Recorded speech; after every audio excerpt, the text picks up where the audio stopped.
guys, Miss Singlefied here, answering guys' dating questions from a girl's perspective.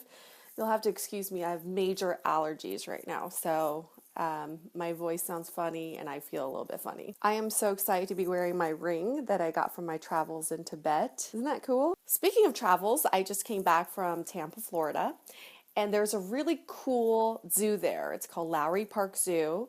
And they were nice enough to invite me to host the opening weekend of this grand scale lantern festival that they're having. It's called Zoominations. So they invited this China-based team who flew all the way from China to Tampa, Florida to create these really custom-made, magnificent, beautiful, illuminated lanterns that go throughout the zoo. I mean, I was floored because I've never seen anything of that scale ever, even when I was living in China. So it's definitely worth checking out if you're ever in the area. All right, time for a question that comes from James. He says, "Hi, Miss Singlefied. I went on a date with this nice girl and we are planning to go on a second date, which is to hike. So my question is, how do I keep her interested in me and get the third date? Thanks." First of all, good job, James, for following my guidelines on your first 3 dates. First date should be casual, informal. Second date should be active. And third date should be that formal, more serious date.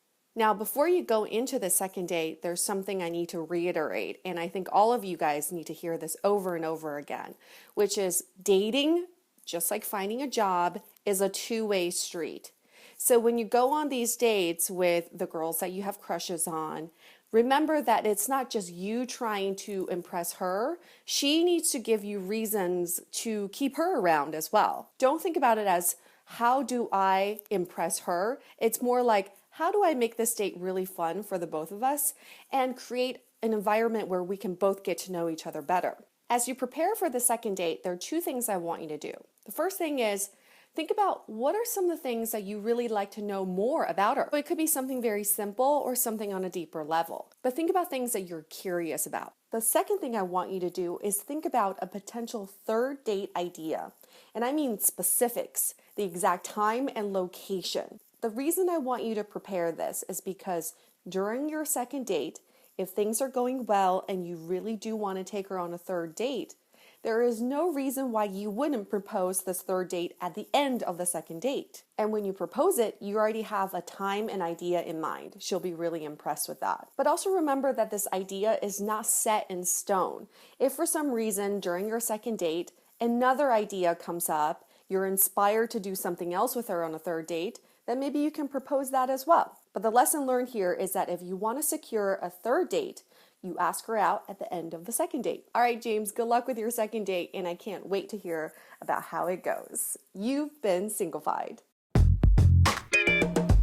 A really funny thing happened when I was in Tampa was that I was interviewed by, I think it was like an independent TV show or web show or something, by this woman who, before our interview, she's like, I want you to make an entrance into the shot. So I had questions about how I should make my entrance. Should I walk in briskly or should I just kind of diddle daddle until she starts talking to me? And she said, no, I think you should do this and walk in like this with small steps. Oh my God.